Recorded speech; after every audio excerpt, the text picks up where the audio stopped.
seats, please.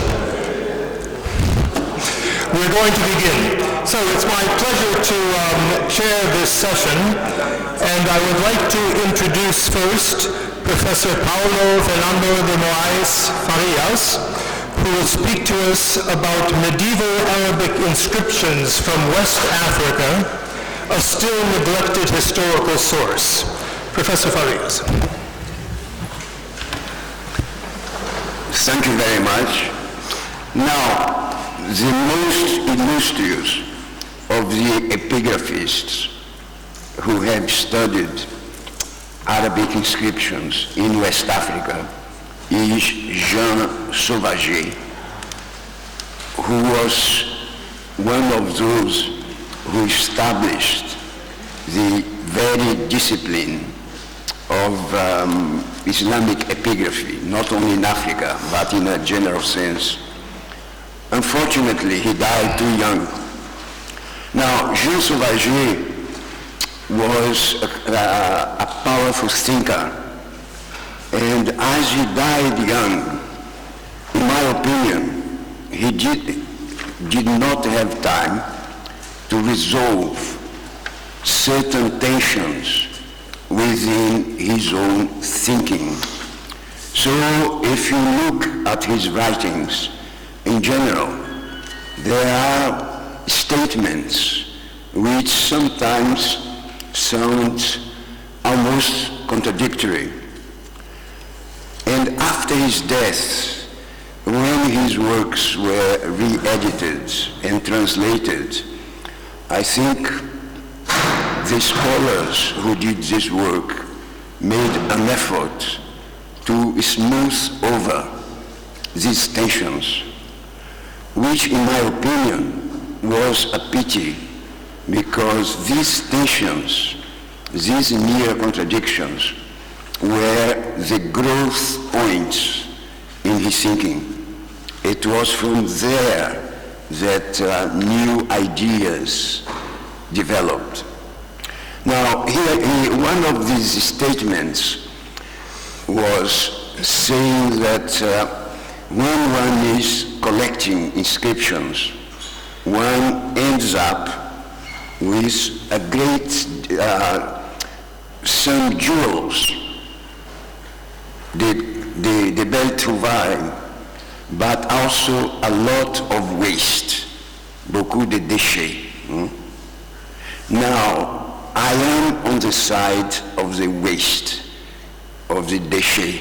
It is that I like to study. However, Sauvager said also something that seems to go against the statement I have just quoted. He said, there is no banal inscription. No inscription is banal, provided we stop using banal methods to investigate it. So my emphasis in this that I'm talking about today is the textuality of inscriptions. For a long time in West Africa, inscriptions were milked for dates and names of kings. Now, this left us with an enormous number of inscriptions which are referred to common people who are not known from any other historical source. They are, so to speak, historically anonymous, except when we are looking at inscriptions. And I believe that using a kind of demographic metaphor and thinking of inscriptions as large populations, if one concentrates on these populations and then look at textuality, and when I say textuality, I'm not saying only studying the inscriptions from a paleographic point of view or from a grammatical point of view, historical or philological. I'm talking about the semantic texture of these inscriptions, seeing them, so to speak, as a form of literature, a literary genre with rhetorical conventions of their own. And inscriptions are famous for being often very short and almost always very formulaic. But within these formulaic limits, there are genre changes. Literary genre conventions do change. So I will say a little more about that later. I just want to emphasize to begin with this. We are on the side of the waste, and we are on the side of the anonymous, so to speak, inscriptions, which mention people who are not referred by any other source.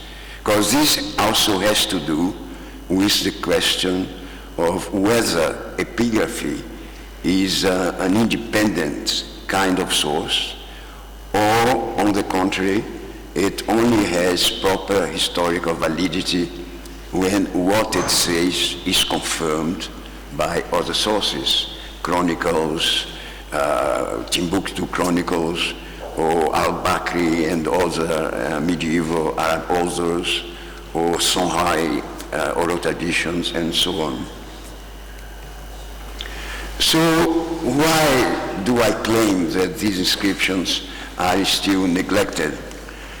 Well, so far there has been a lack of click, a lack of electrical connection between the field of classical Islamic studies in the Middle East and around the Mediterranean and the field of epigraphic studies, Arabic inscriptions in West Africa.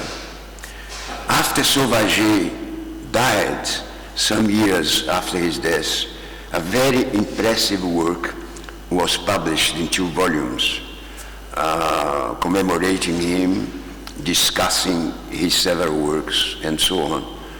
But this impressive work pays no attention to what Sauvager wrote about West Africa. And since then, this unfortunate lack of connection, I don't think has been yet overcome. So it is, if the 2 fields were properly connected, I believe both would be a lot more advanced than they are at the moment. It would be a benefit for both, the connection. The second point I make about neglect is a lack of theoretical discussion of the relationship between archaeology and epigraphy. Archaeologists declared their independence some years ago from Arabic sources because up to the end of the 70s, archaeologists were more or less reduced to the role of validating medieval Arabic sources. Arabic sources had mentioned Ghana, had mentioned Mali, their capitals, and the task given to archaeologists by foundations and universities was to find these places.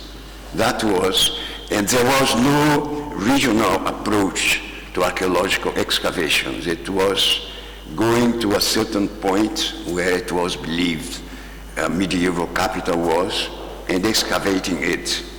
Also, there was the erroneous notion that it had been trans-Saharan trade that had promoted the creation of complex societies in West Africa. Archaeologists have proved that this was not the case, that complex societies had existed in West Africa even before the onset of Muslim trans-Saharan trade. So archaeologists declared their independence. They were finally flying free now. But I think because of that, they developed a kind of unease about epigraphy, and there has not been yet a proper theoretical discussion in which this tension can be solved. It is no terrible problem. It is just a matter of getting the discussion going. And also the difficult to recognize epigraphic evidence as textual evidence, because people had traditionally concentrated on things other, on paleography, as I said, on titles, and on repertoires of names, but the rhetorical conventions, the change operated in West Africa, for instance, in conventions imported from North Africa, no attention had been paid to that. Another difficulty is, as I have already mentioned quickly, rapidly, that most of these inscriptions name people who are not named by other sources. And in the 70s and even the 80s and perhaps some of the 90s, there was a great hope among historians of West Africa, which was producing a general concordance, reconciling of all kinds of sources. This spirit is embodied in the great work of Raymond Moni, Tableau géographique de l'Ouest africain au Moyen Âge. So the idea was that oral traditions, chronicles, medieval Arabic sources, inscriptions, they had to come together. If we studied them properly, they would all come together and integrate this great tableau. Now, it became rapidly clear that this was not possible because the inscriptions talk often about political functions or even name rulers which are totally ignored by oral tradition, by the Timbuktu chronicles, and by medieval Arab authors like al-Bakri. But when the inscriptions came to light again, they were rediscovered very late. Degironcourt, a French explorer, made a wonderful work of reproducing West African inscriptions by the estampage method. But his collection of estampage remained in the Bibliothèque de l'Académie Française without being studied. And it was only in the 1930s, when the Second World War was beginning, that other inscriptions were unearthed at Sanei, near Gao. By then, a very solid scheme of representation of what the West African medieval past was supposed to be, by then, a very solid scheme of that had crystallized already, had solidified. So the evidence in the inscriptions was treated as a kind of intruder. Epigraphists have to use their elbows to enter because the door is open, the field is very crowded already, you have to force your way in. And this has not still been done properly.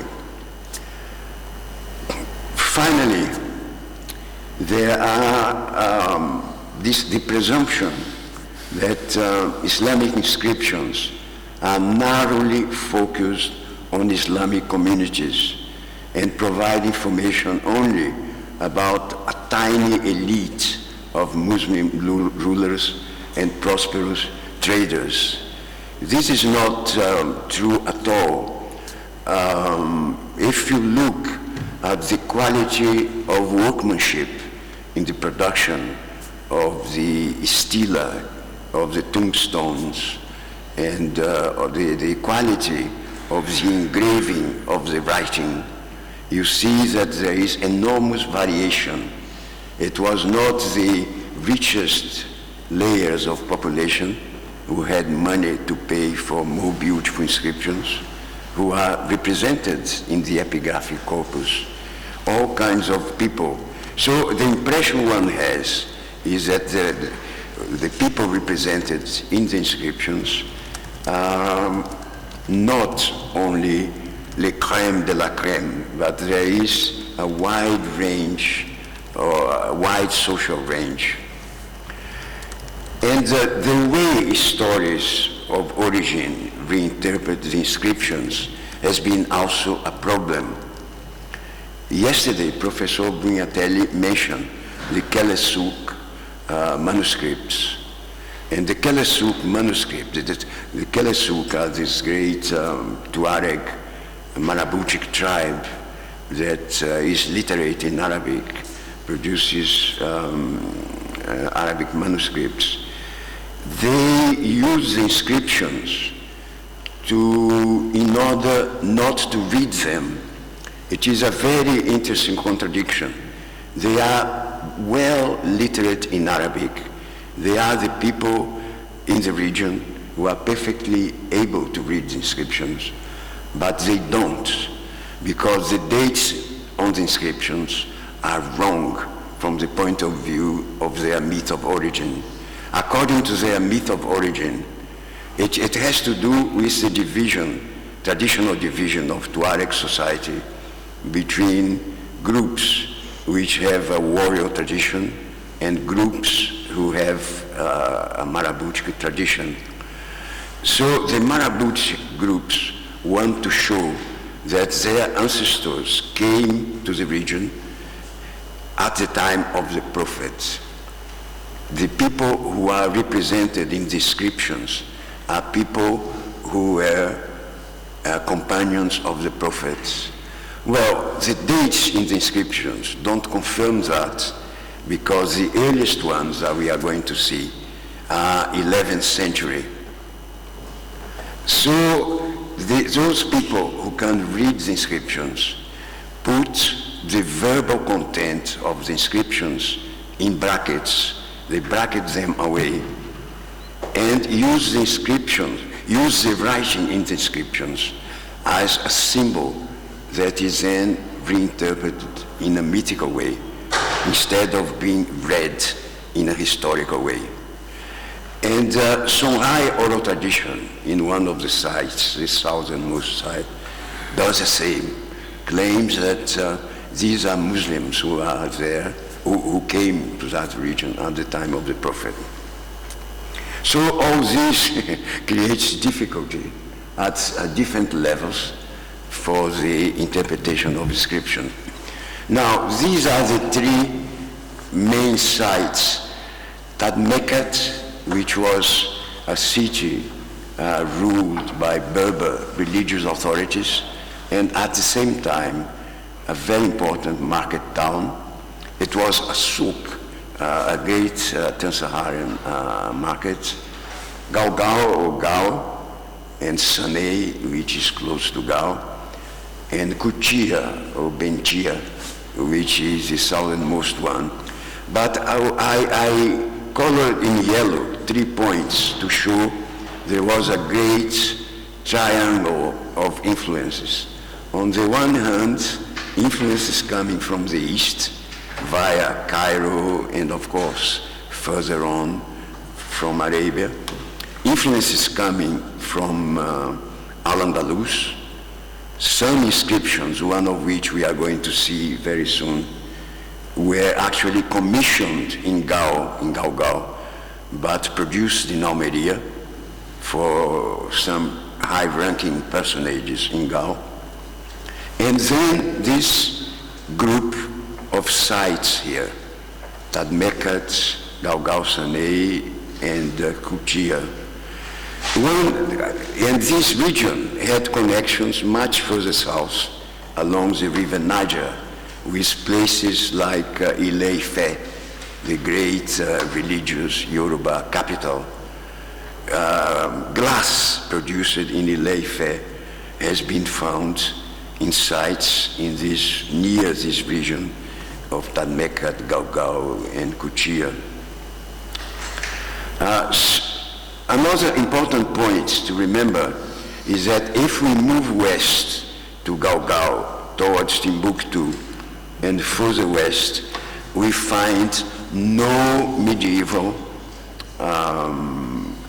tomb inscriptions. The great tension in Islam about, on the one hand, a tradition of epitaph making, on the other hand, the idea that this is an excessive manifestation of pride before God's decree that decreed the death of the person. There is this division in West Africa.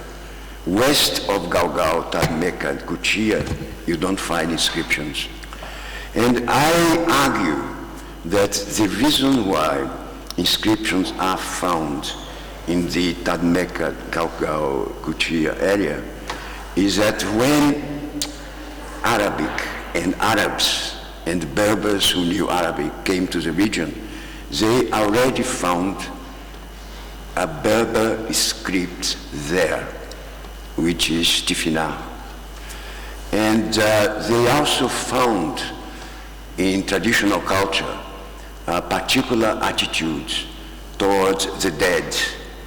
For instance, it was not right to name the dead. You should not name a dead person. So if you should not name a dead person, obviously you cannot make an epitaph. Some people have referred to tomb inscriptions in Tifina, but actually in this region I have never seen any. In Tifina in general seems to avoid the genre tomb inscriptions. So I am already calling attention to the importance of the coexistence of two scripts, Arabic script and Berber script, and the creative tension which I argue has existed between these two scripts. This is just to show again the sites, but in relation to the modern map of countries, Mali and Algeria, Niger, Nigeria, Burkina Faso, and so on. Now that is the Essouk Valley, and you can see some of the cemetery enclosures there.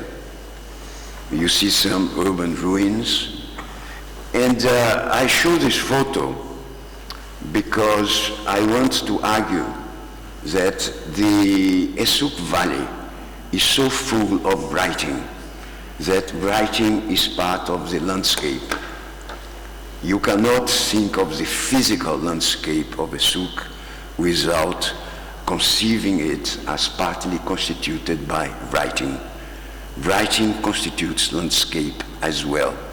It's not only rocks and sands and bush. This is just another vision and a better close-up of one of the cemetery enclosures. And one point that I am arguing today is that what we call, in a rather vague way, conversion to Islam,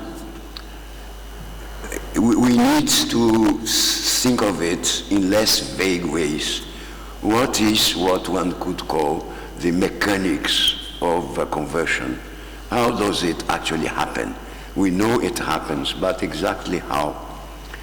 And I argue that an important element in this is the re-signification of landscape and of space in general and the re-signification of time in the way people make the computation of time. It's not only through inscriptions. If you pray 5 times in the 5 canonical prayers daily towards Mecca, you are having a spiritual experience together with a physical experience, a kind of gymnastics. When corpses are placed on tombs, the way they lie on the side with their faces towards Mecca, it is re-signifying the East. And when you build a mosque, you are doing the same. So what we have there is Islamic significance being attached to geographical directions without eliminating older cultural significances which were already there, which Muslims met there, and which continue to exist. They were not abolished. And this happens with time too, and it is there that the study of the textuality of the inscriptions becomes, the importance of it becomes clear. Now, this is just an interruption for vanity. I just want to show a photo of myself working at the beginning of my research in Sane. But actually, I excuse myself because a good reason, a good excuse for showing the photo is that it was taken by Father Jean Ronayette. And I cannot prevent myself from calling attention to the enormous help I got in my work from the Père Blanc of Gao, the white priests. They gave me a working room in their Mission Catholique. They often invited me to their meals. And above all, they helped me with their vehicles.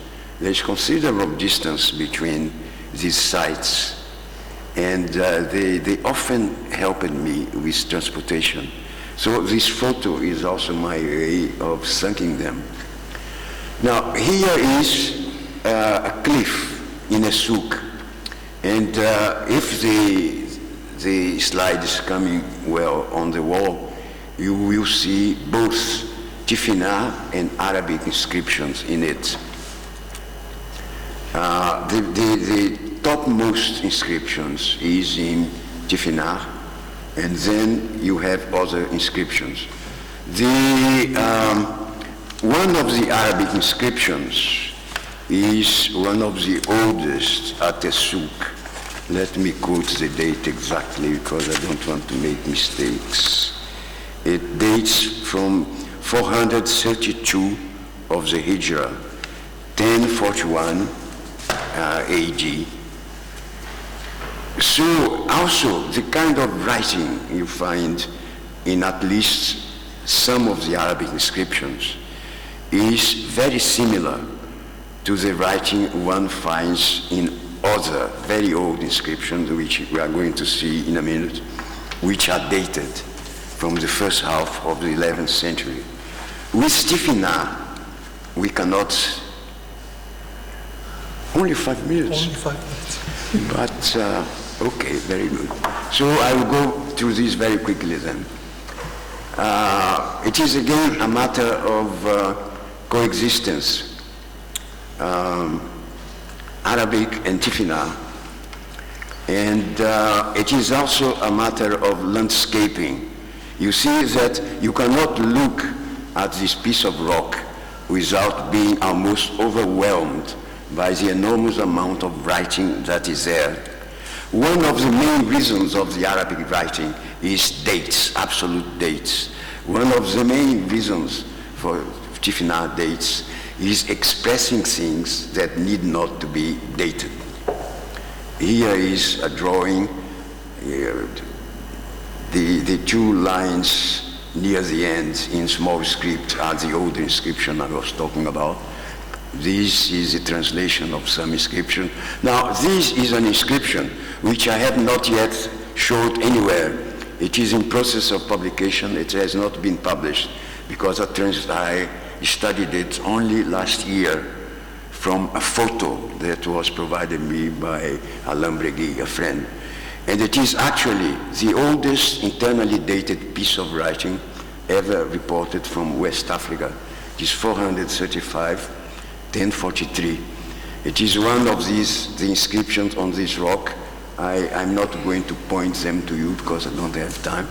This is the transcription and translation of it.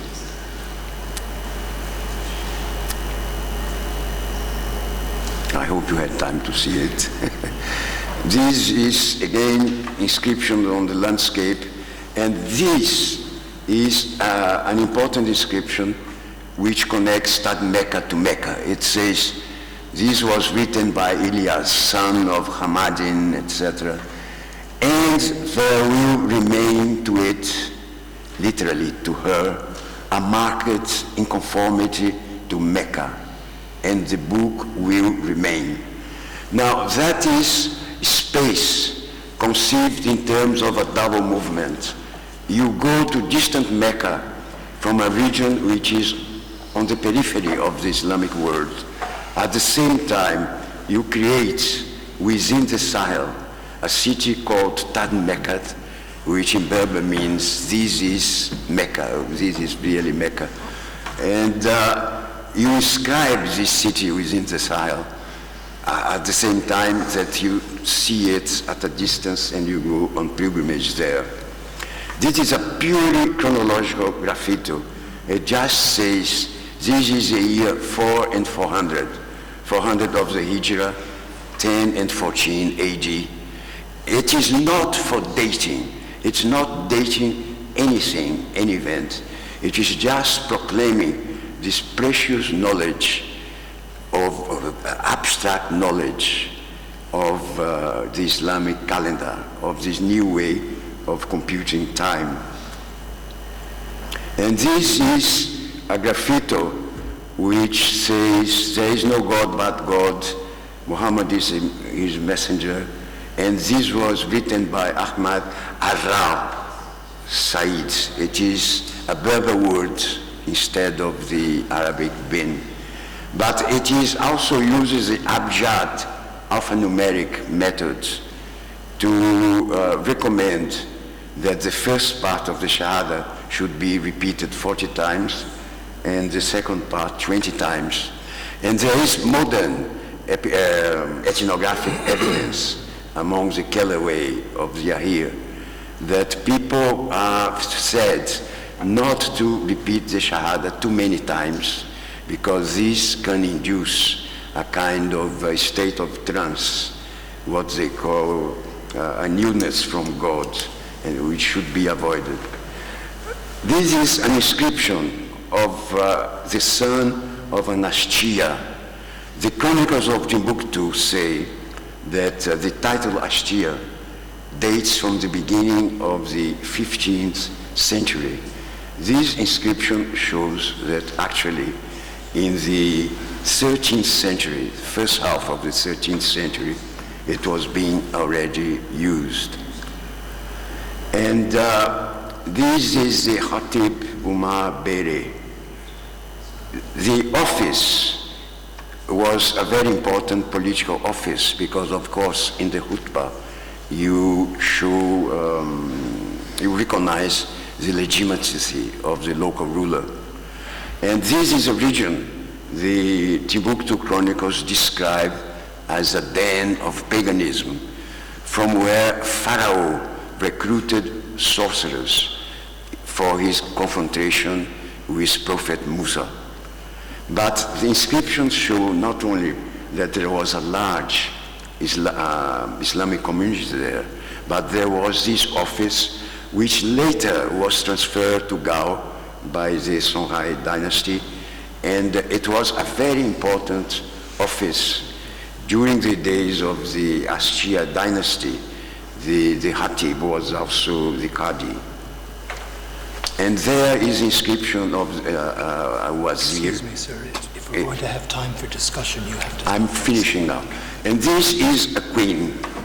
Now, maybe during the discussion, I'll be able to say why this inscription is important. Thank you very much.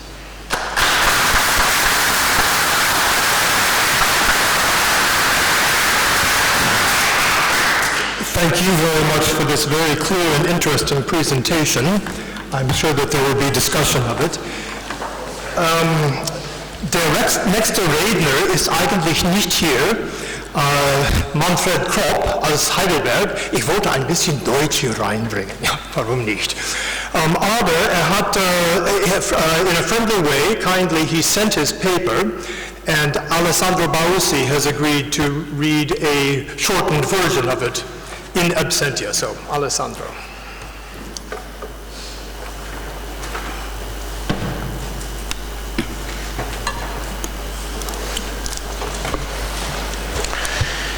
The title of the paper is The Foundation of the Church Debre Tebeb Beata Mariam as reflected in witnesses, documents and Ethiopian historiography. The role of the written word in traditional customary law dominated by orality. The paper is dedicated to the memory of Donald Crame. Beata Mariam Church is about 1 kilometer as the crow flies southwest of the imperial citadel and was endowed by Emperor Tekle Haymanot II in 1775. The name refers to the entrance of Mary into the temple in fulfillment of a vow of her parents if they were granted a child. In the book called Ta'ammara Mariam, Miracles of Mary, and in other local legends about Mary in Ethiopia, there are many apocryphal tales about her life, one being that she was selected to weave the temple veil. Arnaud Dabadi mentions that the Beata quarter was named after this church, which had the right of asylum and numerous clergy around 1838. In troubled times, the church became a repository for the local farmers' grain reserves. Ruppel too noted that to the southwest of Adebabai lay Bada Church, which he called the largest and most beautiful in Gondar. Today the church is merely a modern large round tin-roofed structure like so many others. It is being painted at the moment, again like so many others, in the national Ethiopian colors. There is a good view from the compound, where visitors are not very welcome, over the Kaha Valley. A curious feature is the round monument surmounted by modern bell tower approached by a long staircase of 37 steps. So, point first, King Tekle Haymanot II, or Admas Seged, as well as other names, in Ethiopian historiography, reigned 1769-1777 AD. Besides numerous juridical acts and documents scattered as marginalia in manuscripts, there are several chapters dedicated to him in Ethiopian chronicles. First, the compilation of Dejasmach Hailu as a rather detailed report, but written from the perspective of the partisan of Ras Mikael, thus neglecting most of the details of the king's activity in Gondar. The edition by Herbert Weld Blundell is based on a faulty copy of the compilation. Furthermore, edition and translation are garbled by mistakes and errors. The best copy and probably autograph of the compilator, and for the last parts author Abegas, manuscript London British Library Oriental 820, remains to be edited for most parts. The foundation of the Beata Church is not mentioned. Point two chronicles in the library of Lik Atku.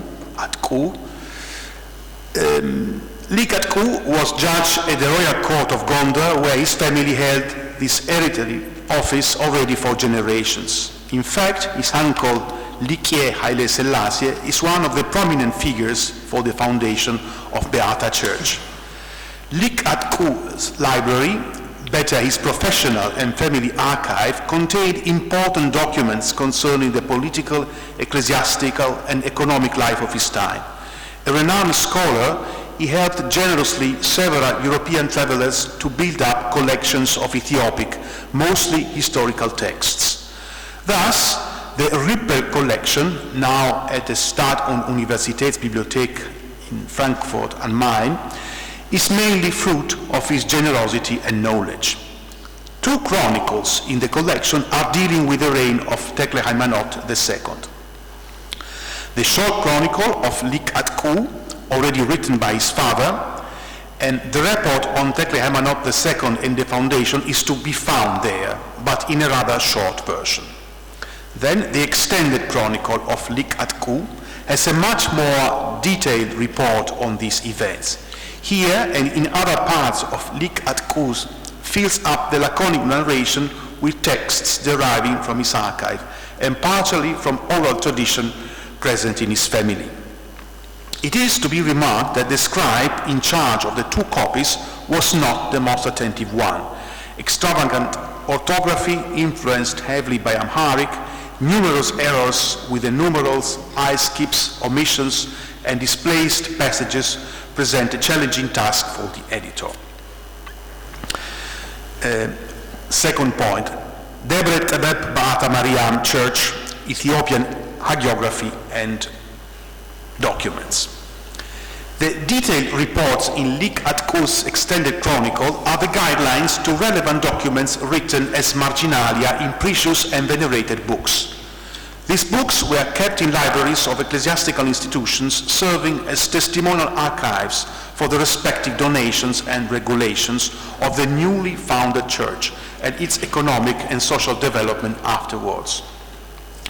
It is due to caprices of fortune that most of the aforementioned testimonial books, together with their marginalia, have ended up in European libraries. Let us now follow these guidelines. Extended chronicle of Lik At-Ku summarized the translation. Quote, in the year 7264 of the world, First King Tekle Haymanot thinks about building in Gondar a church dedicated to Ba'ata Mariam. Sorry, this is a summarization of the passage. January the 7th, the foundation stone is laid. 8th January, the building starts. An edict of the king has it that all foreseen priests for the church should be listed. This is registered by Aleka Kefle Georgis. 7 March, 722 AD, just before the beginning of the Lent, King Tekle Haymanot bears the tablet of Our Lady Mary into the sanctuary, now probably only a Mekarabia Biet. He is accompanied by Abuna Yosef, Etsagye Tesfa Georgis, Akabies Ate Tekle Haymanot, 8 judges of the royal court, Ras Ayader, and all the princes. The church is endowed with the land of Serek Ern. An excursus tells the etymology and meaning of Serek Ern, as well as the history of this land as the rest, that is the heritage of King Serz Dengel.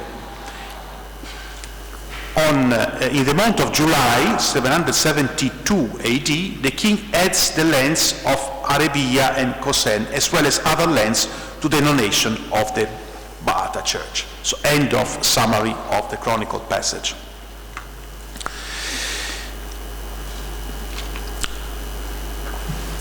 Following points mentioned by the chronicle, the rebel Fazil plunders and burns Gondar in 1765 AD, and then in 1768, Year of Mercy, that is 1776 AD, King Tekle Haymanot donates the Ba'ata church 100 carpets, a crown of gold, a crown of silver, a drum of silver, and garments ornated with gold. 1766 AD, after Easter, the king established the regulation for the land of the church, and a series of lands are mentioned as donation to the church.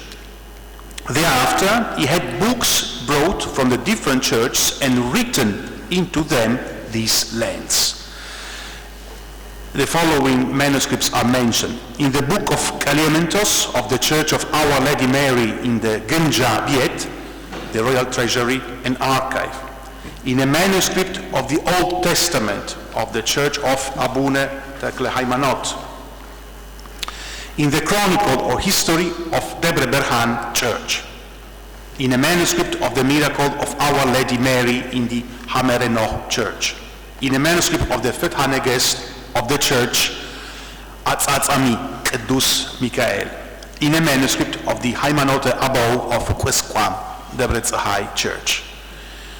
Again, in a manuscript of the Haimanote Abo of the Baata Church, which is to be found on their land. Now, it has to be observed that the report in the Chronicle gives only a choice of the books where the document had been written in.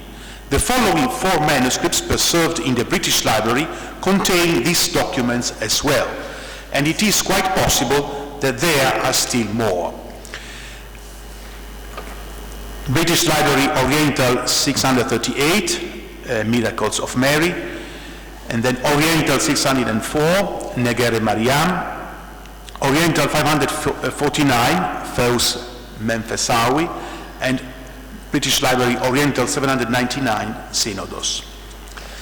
The oral proclamation by the King's heralds in presence of the highest ecclesiastical and secular dignitaries on the Adde Babai and the market is the juridically valid act.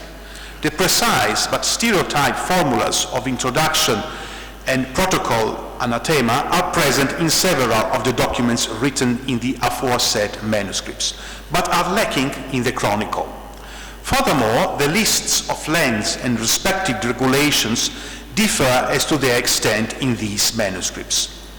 One may presume that only the document kept in the beneficiary institution, Baata Church, perhaps that of the royal court, was complete. For the witnesses' versions, the differences can be explained by the different interests of the persons and institutions involved. One main factor would have been the search for brevity, another one to write down only the regulations which could have touched the proper institution.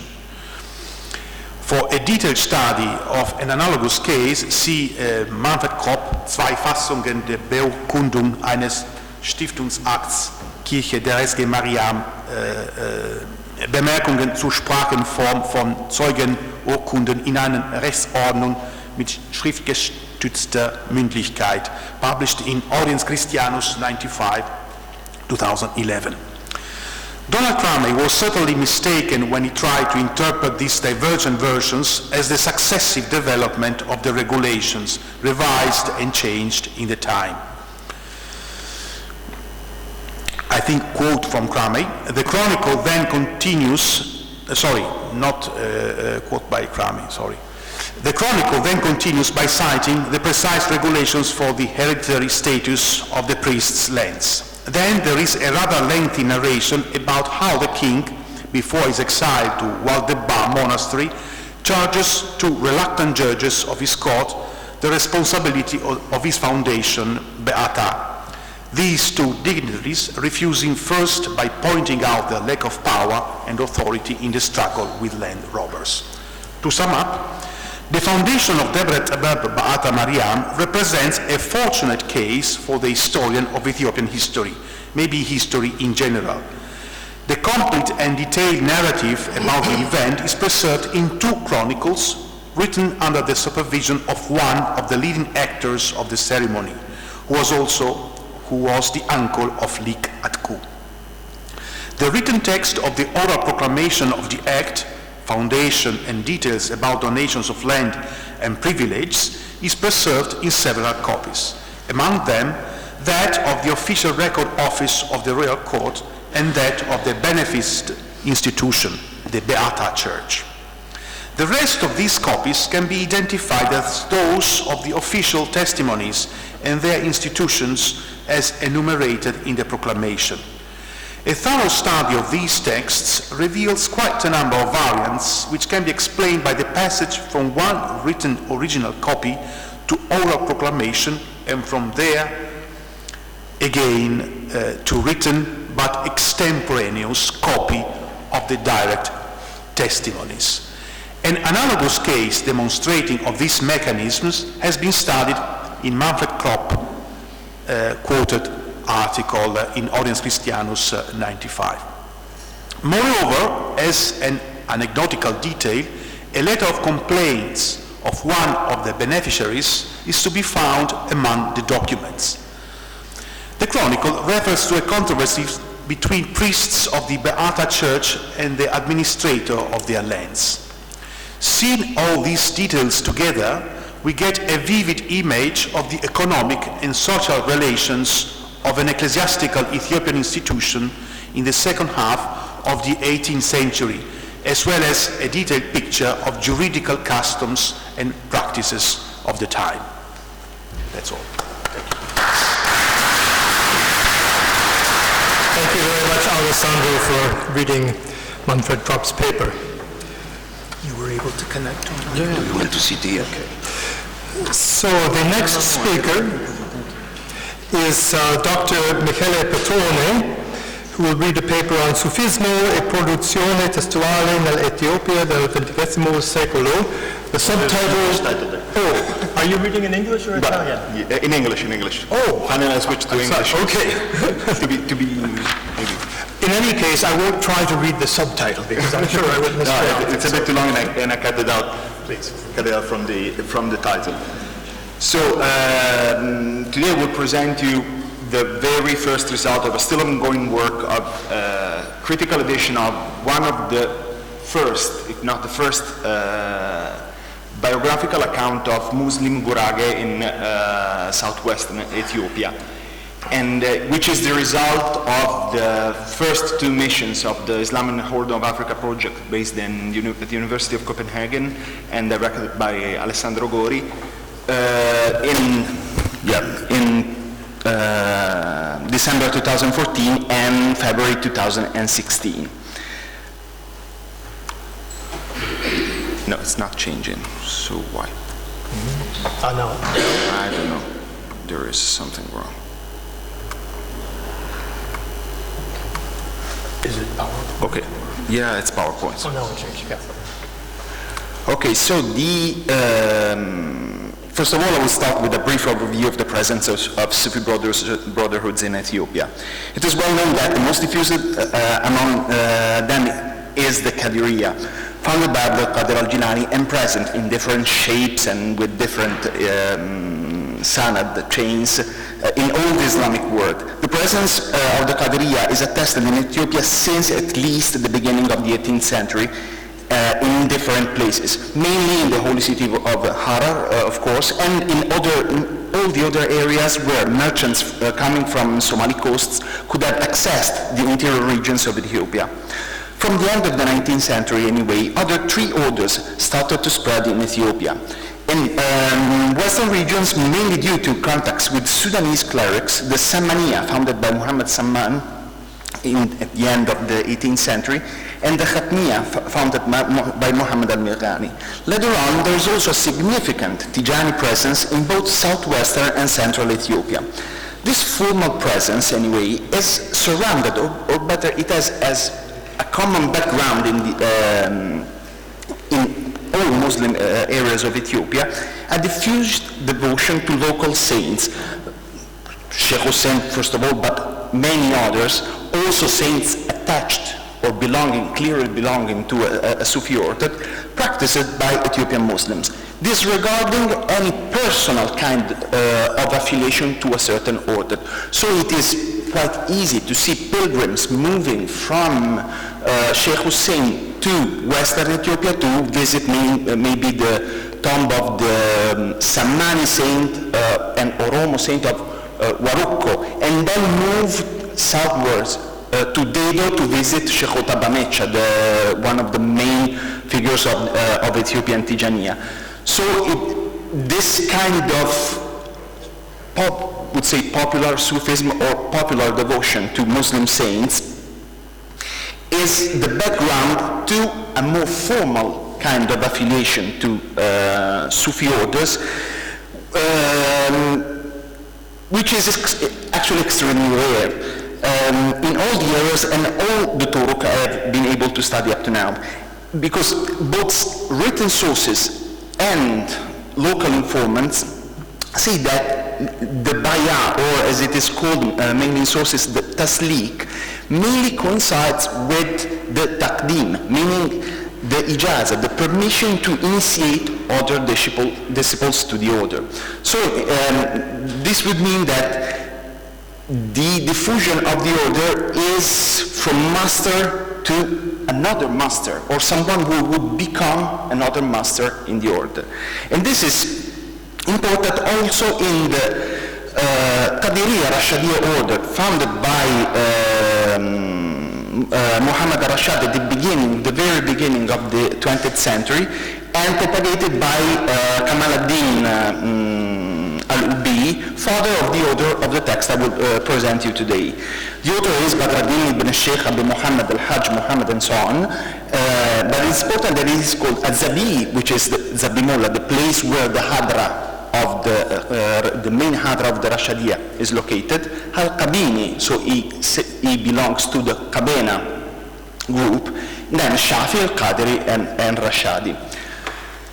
We have a cluster of 3 different texts. The تحرير الأصول وأوراد في ذكر تراجم أشياخنا وأشياخ ناحيتنا والأسياد, which is not dated in the manuscript I've been able to locate up to now. It's Mukhtasar, its first compendium, and then a 3rd level of abridgment based on both the Mukhtasar and the Tahrir, called Khulasa Mukhtasar Tahrir, which is dated 1971, so something like 5 to 9 years before the death of the author. This is a picture of the library of the Hadra of Zabimullah taken in 2016. Yes, I have to switch because it's on 2 different monitors. So this is the Hadra of Zabimullah in the city of Wolkite, some kilometers far from the center of this small village, which is mainly a station between Addis Ababa and Jimma and Bedele, as it was arranged in February 2016. The books, these are mainly printed books. The one with the white and red mark, shelf number have been rearranged and the collection increased by a significant number of manuscripts and printed books since our previous visit in 2014. Some representative of the National Library of Addis. To me, up to now, it is not clear to which institution this expression used by the present owner of the books, Muhammad Amin, alludes to, because he said that the National Library, but I don't know. But I'm sure that they applied shelf marks to the books with scotch tape or permanent marker directly written on covers or in a couple of cases on pages. The books have been marked also completely disregarding any logical order. They were marked as they were there, like simple physical objects. So let's say the 4 volumes of the Futuhat al-Makkiyah printed in Bulaq, which is also a quite rare text, not only in Ethiopia, have 3 different shelf marks, and because they did not recognize that they belong together. Now the books have been moved again to another building, which in the names of Muhammad Amin would be the local museum of Zabimullah, which is meant to be a way to improve his social role and position in the city of Zabimullah. Sorry, but it's a bit troublesome to change pictures. This is the title page of one of the first drafts of the Khulasa.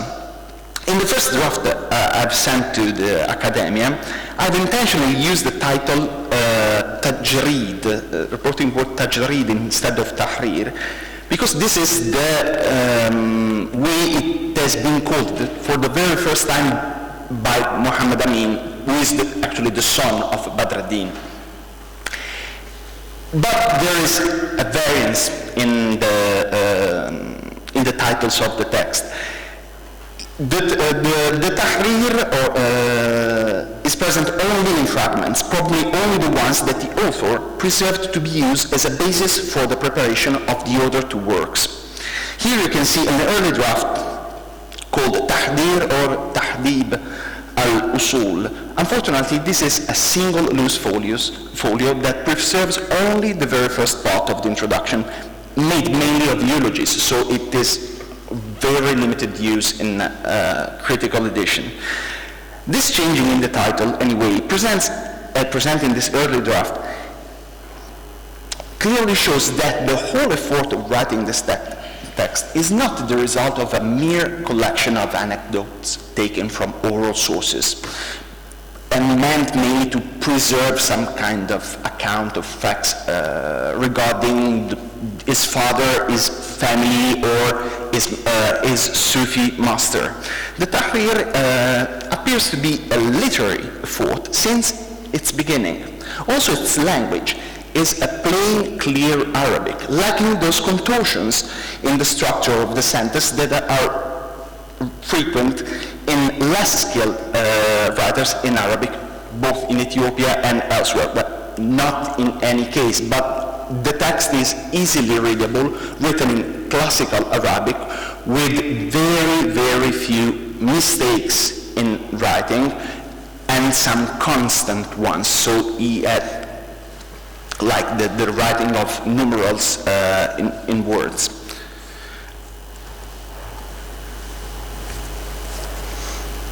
We have also a certain number of witnesses. So this is a bit too textual, but I will quickly explain it. There is no complete witness of the Tahrir, as I said, and also of the Mukhtasar. The Khulasa, on the other hand, is present in 2 complete manuscripts and in several other fragments, some of them coming from earlier drafts and some from incomplete copies that, based on graphic evidence, appear to be aimed to a larger diffusion. Assuming that the drafts have been written by Badr ad-Din, it seems also that all the complete copies we possess, and which are located in Zabimolla and in a nearby village, but which was brought there from Zabimolla, have been written by his hand, disconsidering the shape of some letters and other graphic elements. The collation of the fragments, it's long-going, and as for now, I'm not able, I'm sorry, to provide a reliable and complete stemma codicum. Nonetheless, the work is already in an advanced state of edition, and the main parts of the text have been already collated. What makes this task more difficult is the fact that the 3 texts keep the very same phrasing in several passages, with variations that could be attributed both to the usual process of written textual transmission and corruption, and to the another version of the very same text, being an intermediate draft between the 2 versions of the same text, or a preliminary draft for the construction of a new text, for example, from the Tahrir to the Mukhtasar. So we have 3 levels of possibility of attribution of the very same passage. All texts present in the analyzed witnesses, with the exception of the longest draft of the Mukhtasar, also appear to follow the very same internal organization of the context, which makes the whole process of critical edition particularly elaborated and demands special carefulness. This index refers to the Khulasa. One should highlight that there is a really general introduction about Sufism and the importance of being attached to a master. Then Badr ad-Din moves to a biographic section, mainly focused on the 2 main figures of the Rashadiyya, the founder Muhammad Rashad and his father Kamal ad-Din. Then moves on to the merits of the Rashadiyya and the rituals of the Tariqa, clearly declaring also which rituals they imported from other orders, so the Qadiriyya or the Sammaniya or the Khatmiya. This is a larger version, it's not so clearly readable, of the index, which reports more in detail the the topics of the text, and here is attributed to the khulasa, but there's another version, I've not put the picture in the presentation, I'm sorry, of the tahrir, which follows the very same order of topics and with the same phrasing of the topics. So the index, the table of contents, remains always the same from the first level to the third one. No, sorry. This is the authorship of the text. It is the first aspect I would like to discuss today. Not in the sense that I would question the fact that Badruddin is not the author of the Tahrir and its derivatives, but that he considers himself as an author and that he acts consequently. There are different elements pointing to this conclusion. First of all, he appears to be conscious and transparent in the use of oral and written sources, always declaring, as it is common in Arabic literary biography, his sources, where did he take passage. There is also in some drafts the mention of the page of the printed source he used, of the Sha'rani or of other sources. But Badruddin is able to make clear reference to almost all the works and quotes also part of his oral sources when he was not the direct witness of an event. The authorial work is more evident in the reshaping of the texts, and not only in the mere abridgment, but also in the way he does it, clearly declaring the way and the purposes of the abridgment and making clear in the text the junction points from a passage that has been abridged to another, and or taken from directly from a previous version. He also does not practice mimesis, typical of many Muslim authors, who simply refer facts as they are reported by their sources. Badruddin is clearly present in the text, speaking in first person and also referring to his personal relation to the people he mentions and to his sources. So let's see some examples.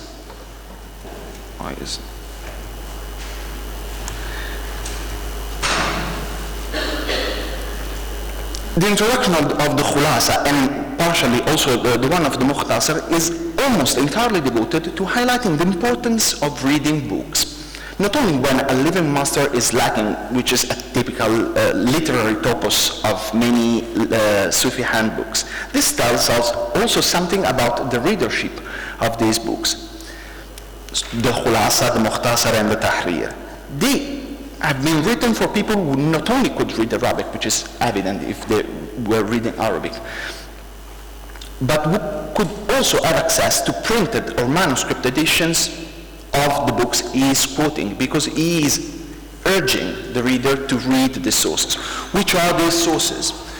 We have the very basic sources about Sufism, which could find in later Sufi manuals, starting from the beginning of the 19th century, also in North Africa and in West Africa. Abu Hafiz al-Surah, Awarif al-Ma'arif, Al-Ghazali, Ahmed Zarruq, and mainly Sha'rani, mainly is Tabaqat al-Kubra. He quotes also some local authors, della al-Isharat, which he attributes to Alani, but the attribution is made only by him. It's still not certain. Alani is one of the main figures for the diffusion of Islam and of the Qadiriyya in Ethiopia. The Tuhfat Ahla Futuhat of Muhammad Siraj al-Anni, which could be identified with the previous one.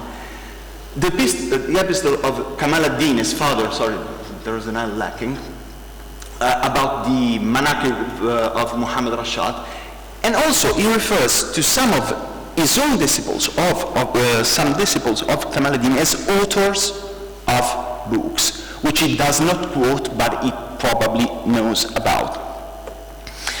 As we will see more in detail, it's also the ideal reader is also a lazy one, as the author feels the urge to push him to read more, and we will see later how he pushes them. The two first versions of the text, they appear to not have been a great editorial success, actually, because in the introduction, he says this: وبعثني للاختصار قصر همم أهل الزمان عن مطالعة المختصرات ونسخها فضلا عن المطالعات ونسخها إن الله في عون العبد and so on. So he is complaining, not so clearly, that people of his time do not want to read long texts and prefer to not only read but copy shorter ones. So he is devoting himself to provide a shorter version of the Tahrir because it was not copied and was not copied as much as he expected to. In the subsequent passage, Badruddin also clearly informs his reader about how much he had abridged Tahrir, the 3/4, you can see, ثلاثاً أربعة, and that he had not added almost anything significantly new. It seems to tranquilize the reader that yes, this is shorter than the previous one, so don't be scared. It is not as long as it appears, because the texts are some 100 folios, meaning 200 pages long, which is a lot of reading for one who's not properly skilled in reading and in reading Arabic. He says also that his his aim is to reduce it, but this assertion is completely absent in the khulasa. So because this passage is from, as you can read, is from the Mukhtasar, so the second level of the text, where it is substituted this qasdi by a more elaborated invitation to read books and about tasawwuf in general. He also makes clear that he is not adding more information to the Mukhtasar, whilst it took the occasion to add just something. This is important to consider the relation between the three levels of this text. So we will have some less information and not many more information in the abridgments. But it is important that he is doing this consciously and openly. So he is not simply writing an abridgment, but he is conscious about the process of writing something. So here we have other three examples of his authorial work. In the upper right corner, Badruddin addresses his reader to read the Tahrir if he wants a complete list of the names of the books he studied with a certain master. And in the picture below, in the second line, he refers to Asl, the Mukhtasar, and Aslihi, the Tahrir. So the previous two texts are not meant to be completely substituted by the khulasa, but they are still considered as a reference for the reader who wants more details about some topics. This is also a way in which the author clearly remarks most of the things he decided to omit, making his authorial work more transparent.